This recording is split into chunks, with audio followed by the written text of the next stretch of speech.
Bonjour, bienvenue sur ma chaîne YouTube Astro-Tarotina, une chaîne où nous allons parler d'astrologie des tarots et de beaucoup d'autres sujets qui nous tiennent à cœur. Aujourd'hui, nous allons parler des nœuds lunaires sur l'axe Lion-Verseau et du tarot de Marseille. En 2026, les nœuds lunaires vont passer de l'axe Vierge-Poisson, c'est-à-dire signe mutable de terre la Vierge et d'eau le Poisson, à l'axe Lion-Verseau, c'est-à-dire axe de signe fixe, signe de feu les lions et signe d'air les Verseaux.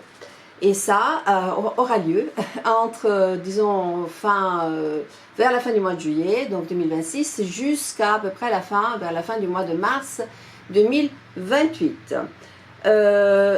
Ces changements, comme toujours, les axes lunaires, l'axe lunaire avec les deux nœuds au bout, nous indiqueront ce que nous devons laisser partir et ce que nous sommes appelés à construire. Symboliquement, sur cet axe-là, cela signifie avoir un peu moins de moi au centre et un peu plus de nous tourner vers l'avenir. Les changements de nœud lunaire, donc c'est un changement qui concerne non seulement l'individu, sur le plan personnel, mais nous tous sur le plan collectif, et nous allons découvrir pourquoi. Mais avant de rentrer un peu plus dans les détails, comme d'habitude, les recommandations habituelles, c'est-à-dire partager cette vidéo si elle vous a plu, mettre un pouce d'encouragement, activer la clochette de notification pour recevoir les autres vidéos, aller découvrir les pages Instagram où je parle d'astrologie des tarots et aussi de beaucoup d'autres choses, ou m'écrire, si vous le souhaitez, un mail à mariacristina.astrotarot avec un T final @gmail.com. Si vous souhaitez une consultation d'astrologie des tarots ou d'astro-tarot, ou alors si vous souhaitez recevoir la lettre hebdomadaire qui sort déjà depuis plus d'un an, où je traite toutes les semaines, donc le lundi en général, d'astrologie des tarots, de mythologie et de beaucoup d'autres choses qui nous sont à cœur, avec une pratique toujours à la fin de mon mail. Alors, rentrons tout de suite dans la partie astronomique. Mais qu'est-ce que c'est cet axe de nœud lunaire, ce nœud sud, nœud nord? Bon, ce ne sont pas des planètes, ce sont deux points d'intersection de deux trajectoires. Donc c'est un calcul mathématique, on le trouve avec un calcul mathématique, et c'est l'intersection de la trajectoire de l'orbite de la Lune autour de la Terre et celle de l'écliptique, c'est-à-dire du parcours apparent du Soleil autour de la Terre vu d'un point de vue géocentrique. Et donc ces deux points qui sont appelés nœud sud et nœud nord, ces deux points d'intersection, si on les unit par une ligne imaginaire, voilà, cette ligne-là est l'axe. Or, le nœud nord, appelé aussi nœud ascendant, est les points d'intersection, comme on a dit, entre l'écliptique et le parcours de la Lune quand elle monte vers le nord, quand elle va vers le nord. Pourquoi c'est appelé ascendant, voilà. Et c'est appelé aussi tête du dragon, ou alors en latin caput dragonis. C'est ancien tout ça. Et le nœud sud, ce sera l'inverse, c'est-à-dire c'est l'intersection entre cette écliptique et donc la trajectoire de la Lune quand elle va vers le sud. Donc c'est pour ça que c'est appelé aussi nœud sud, nœud descendant, aussi en latin queue du dragon en français et cauda dragonis en latin. Alors, je fais une petite parenthèse, pourquoi ces deux points sont importants aussi, ils sont importants par rapport aux éclipses, parce que ce sont des clés de compréhension des éclipses, c'est-à-dire que l'éclipse, alors je vous rappelle l'éclipse de lune et l'éclipse de soleil, l'éclipse de soleil a lieu lorsque la lune se trouve entre la terre et le soleil, et donc elle cache, elle empêche la lumière du soleil d'arriver, donc nous ne pouvons pas la voir, et l'éclipse de lune a lieu quand la Terre se trouve entre le Soleil et la Lune et donc elle projette son ombre sur la Lune. Donc c'est une question, si vous voulez, vous le comprenez, d'alignement. Mais alors les éclipses ont lieu quand la nouvelle Lune et la pleine Lune, donc la Lune se trouve à proximité de ces nœuds. D'accord? C'est-à-dire si elle passe au-dessus, au-dessous de ces nœuds, il n'y a pas d'éclipse. Bon, ça c'est astronomique, mais juste pour que vous sachiez pourquoi c'est aussi important ces calculs, pour anticiper et prévoir. Et cela arrive quand cette lune qui passe à proximité de nœuds se trouve dans un alignement assez précis, effectivement, entre Soleil, Terre et Lune. Et nous pouvons savoir aussi, grâce aux observations qui ont été faites depuis des millénaires, j'ai envie de dire, que les éclipses n'arrivent jamais toutes seules. On parle d'ailleurs de saison des éclipses, parce qu'elles arrivent toujours en général en binôme, ou alors parfois avec 3 éclipses espacées en général de 2 semaines. Mais symboliquement parlant, l'éclipse c'est quoi? Ben, c'est la lumière qui est avalée. Et donc quand la lumière est avalée, ben, elle nous permet de voir des choses qui sinon, avec l'excès de lumière, ou la lumière, on ne pourrait pas voir. C'est un peu paradoxal, mais c'est comme ça.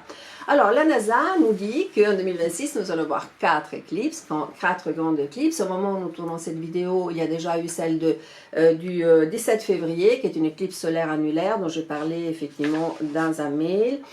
Du 3 mars qui était une éclipse lunaire totale. Après on passera au mois d'août, le 12 août, avec une éclipse solaire cette fois-ci totale qui sera visible de l'Espagne et de l'Islande en particulier. Et puis il faudra attendre fin août, 27-28 août, avec une éclipse lunaire partielle.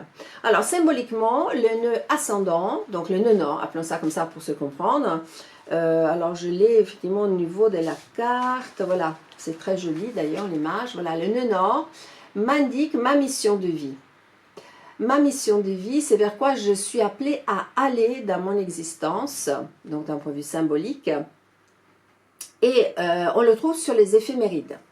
Alors que le nœud sud m'indique c'est d'où je viens, hein, la partie d'où je viens. Donc c'est-à-dire ici nous avons des racines plutôt confortables que je connais bien, et là le nœud nord nous avons, on peut dire d'un point de vue représentatif, les feuilles neuves, les nouvelles feuilles, voilà, d'un arbre, hein, sous les sommets d'un arbre.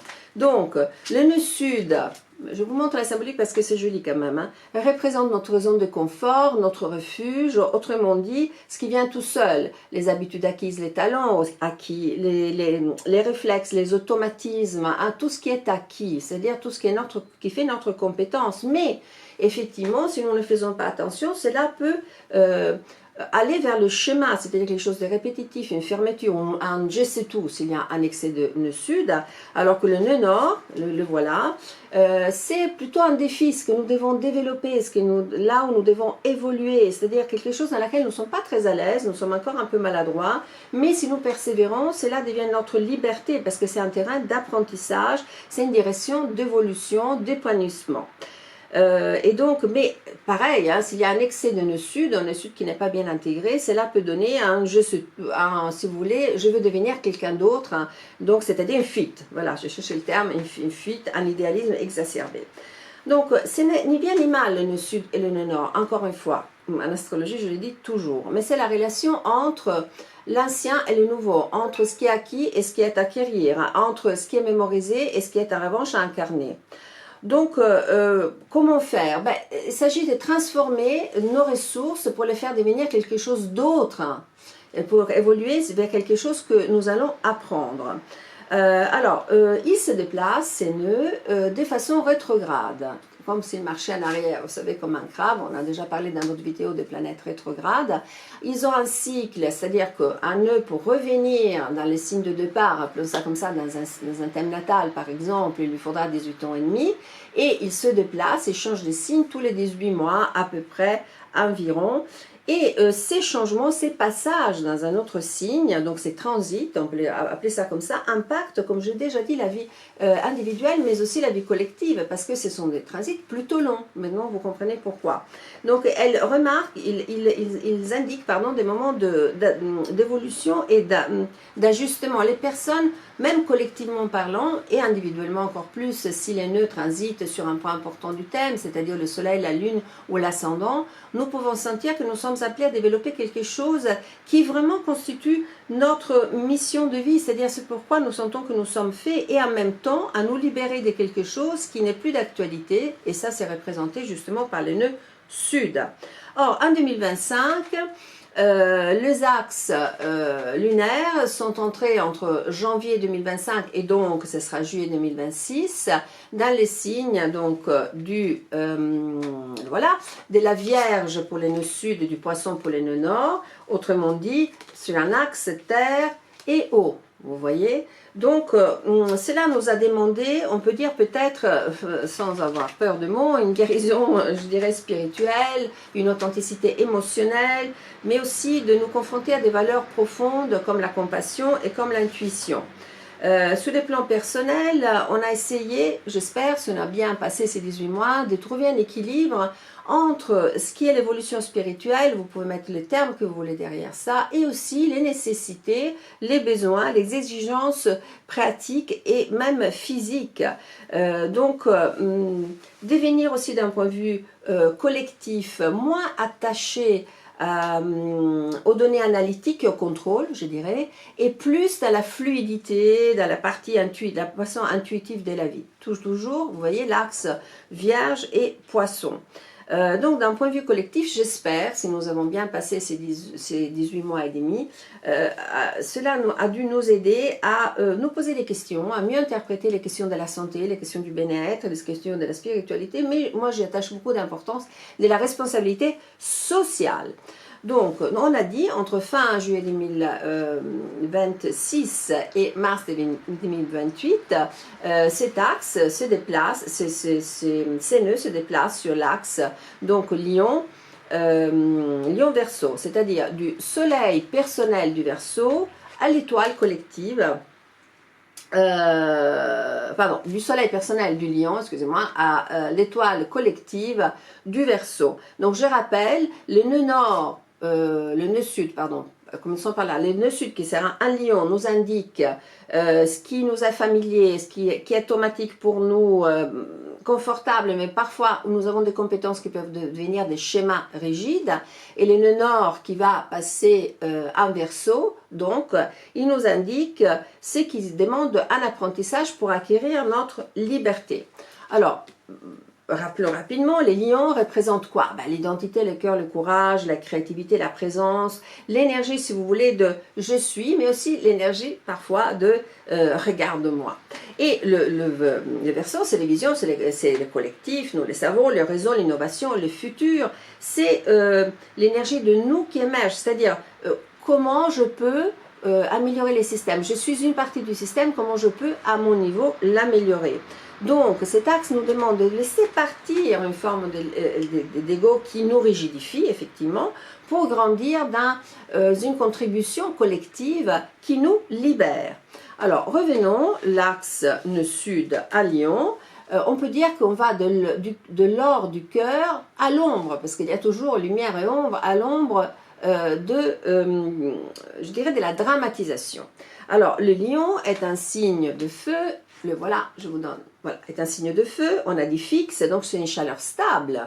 C'est une noblesse, une fierté saine, une créativité, le courage d'être soi-même, ça me paraît très important, et la capacité de rayonner. Mais dans le nœud sud, ça peut aussi donner le besoin d'être vu, une rigidité identitaire, c'est-à-dire c'est moi, c'est mon rôle, c'est ma couronne. Donc dans ces cas-là, il faut un peu le purifier, conserver bien sûr les cœurs, les talents, les leaderships, mais laisser partir ces besoins d'être applaudi. C'est arrêter de confondre notre valeur avec les applaudissements que nous pouvons recevoir. Le lion, donc dans la lumière, on peut dire que c'est quelqu'un de noble, et dans l'ombre, ça devient, c'est le sud, une prison dorée. Et il faut comprendre qu'on ne perd pas l'identité en faisant ce travail d'alchimisation, mais nous la rendons plus vraie. Donc l'alchimisation de ce feu, constitue vraiment de passer du feu qui brûle, donc l'ego, au feu qui éclaire l'âme, je dirais. Alors passons maintenant au nord donc en Verseau, qui est un signe fixe, on l'a dit, voilà, on le répète, d'air, voilà tous nos petits symboles, voilà, je les mets comme ça, peut-être on voit mieux. Très sympathique, donc le Verseau qui nous parle, ces nœuds nord en Verseau qui nous parlent comme le Verseau du futur, de collectivité, d'amitié, de fraternité. L'ombre dans ces cas-là, c'est la froideur. Alors, on rappelle les signes, le Verseau, je répète, qui nous parle de vision d'intelligence sociale, qui nous parle de réforme, d'innovation, d'esprit des groupes, d'amitié, j'ai beaucoup de termes là, de communauté, des idées qui améliorent la vie collective, si vous voulez. Donc, un nœud nord, il nous invite à aller vers tout ça. Je le répète, la coopération, la contribution, l'objectivité bienveillante, une vision qui va au-delà de l'ego pour les collectifs, pour les réseaux, pour la communauté, une manière d'apporter quelque chose de nouveau qui peut être une idée, une méthode, une compétence, un partage, la liberté aussi de penser par soi-même, mais aussi le fait de contribuer, même de façon petite, mais réelle, au système. Mais l'ombre, attention à l'ombre, donc on a dit c'est la froideur, mais c'est quoi la froideur? C'est la distance émotionnelle pour les Verseaux. C'est aussi la supériorité intellectuelle et c'est, attention, attention, les dogmatismes progressistes, c'est-à-dire servir l'humanité, ça c'est les Verseaux, en oubliant les humains qu'on a à côté de soi. Donc il ne s'agit pas de devenir froid dans ce nœud, mais de devenir utile, de devenir lucide, de devenir connecté, de devenir orienté vers le futur. Donc laisser le besoin d'être au centre qui était du lion, dans le nœud sud, pour devenir à cette fois-ci un nœud du système, du réseau qui contribue et qui connecte, qui contribue à quoi? La connexion de ce réseau. Les lions, je dirais, devient donc souverain du cœur à nœud sud et le Verseau à nœud nord devient l'architecte qui construit les liens du collectif entre les individus. Et donc au niveau collectif, c'est moins, la fin plutôt de l'ego roi, et en revanche la naissance, ce que j'ai appelé les tribus conscientes. C'est un terme que j'aime bien. C'est-à-dire, on devrait, pendant ces 18 mois et demi presque, voilà, à peu près, renforcer l'idée de communauté, des réseaux, bien sûr, d'entraide, les solutions collectives, mais aussi repenser la célébrité, le culte de la personnalité, les icônes, les figures, les succès, la mise en scène, valoriser beaucoup plus les compétences, valoriser beaucoup plus la collaboration, par exemple, et les ombres, je le répète, c'est, d'un point de vue collectif cette fois-ci, la polarisation idéologique. Ce que j'ai appelé aussi les tribalismes, c'est-à-dire tribu contre tribu, et aussi la manipulation, attention, via les réseaux avec le groupe qui écrase les cœurs, l'individu. Donc, les axes lunaires nous parlent toujours d'un exercice, toujours, quels que soient les signes d'équilibre. Ici, le Verseau sans les lions devient inhumain et les lions sans le Verseau devient narcissique. Alors, je vous propose pendant ces 18 mois à peu près des pistes, des réflexions pour voir si vraiment vous êtes en train de travailler sur quelque chose de concret par rapport à ces axes. Alors, le premier, c'est le passage, comme je l'ai appelé, de l'identité à la contribution. C'est-à-dire de je suis, je passe à en quoi je pèse utile, à quoi je sers. Ensuite, le passage du charisme à la mission partagée. Du passe de je suis au centre, je suis une star, à je deviens un nœud du réseau. Ensuite, le passage un peu similaire, mais enfin, bon, on va un peu plus dans les détails, du spectacle à la preuve. Voilà, c'est-à-dire moins de posture et plus d'actions concrètes, vérifiables. Ensuite, le passage du clan à des connexions qui sont conscientes, qui sont, je dirais, presque choisies, c'est-à-dire un réseau d'affinité. Et puis, le passage du besoin d'être aimé au besoin d'être aligné. Et c'est là qui est notre puissance.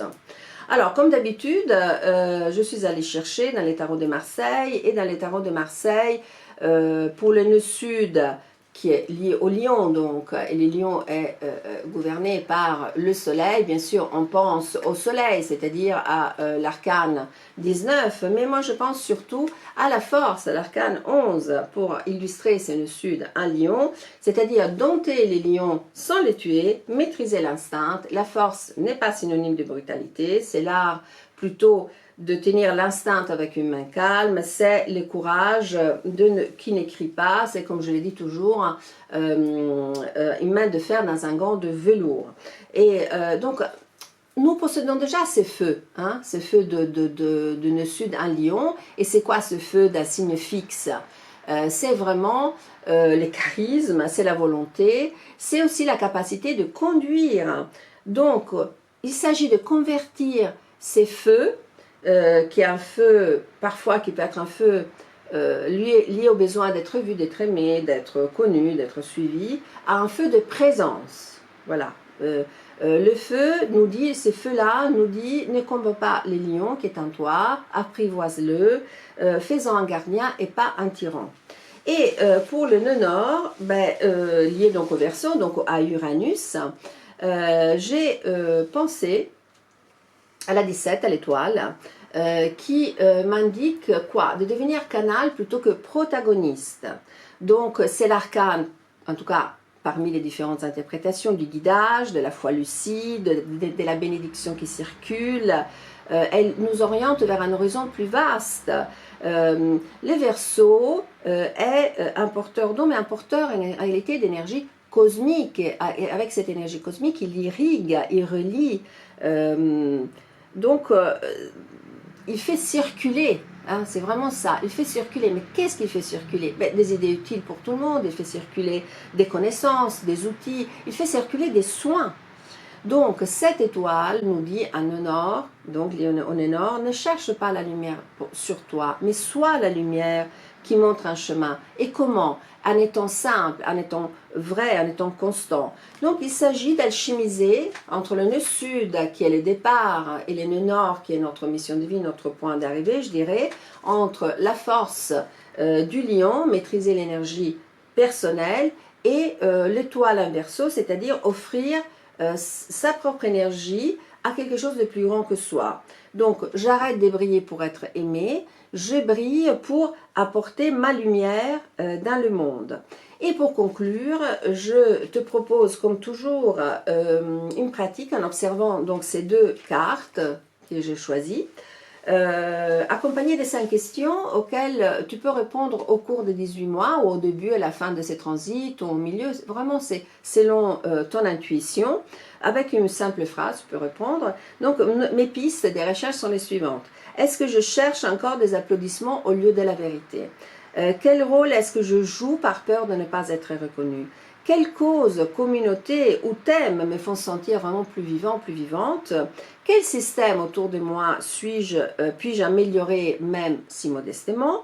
Et si je devais faire un pas vers mon futur, lesquels serait-ce maintenant ou alors un peu plus tard? Ou alors vous pouvez comparer les différentes réponses. Et puis, si ce message t'a parlé, effectivement, je vous propose une dernière question pour ces 18 mois du transit, c'est-à-dire qu'est-ce que tu laisses un lion et qu'est-ce que tu construis un Verseau?